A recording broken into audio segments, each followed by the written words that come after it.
KTR quash పిటిషన్పై హైకోర్టులో వాదనలు ముగిశాయి. తీర్పును న్యాయస్థానం రిజర్వ్ చేసింది. కేటీఆర్ను అరెస్టు చేయొద్దన్న మధ్యంతర ఉత్తర్వులు పొడిగించింది. తీర్పు వెలువరించే వరకు కేటీఆర్ను అరెస్టు చేయొద్దని న్యాయస్థానం ఆదేశాలు జారీ చేసింది.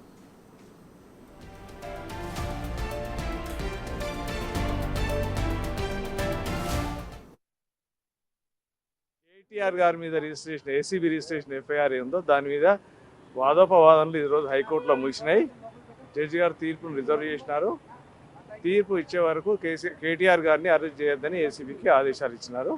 జడ్జిమెంట్ రిజర్వ్లో ఉంది. తీర్పు రిజర్వ్ అంటే దానికి ఏం టైం లేదు. జడ్జిమెంట్ ఎప్పుడు రెడీ అయితే అప్పుడు జడ్జి గారు లిస్ట్లో నోటిఫై చేస్తారు.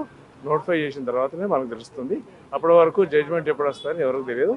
బట్ తొందరనే వస్తుందని అనుకుంటున్నాం. ఏ వాదనలు కోర్టు ఆమోదించింది, ఏ వాదనలు కోర్టు ఆమోదించలేదు, అది కోర్టు యొక్క తీర్పు వచ్చినప్పుడు తెలుస్తుంది.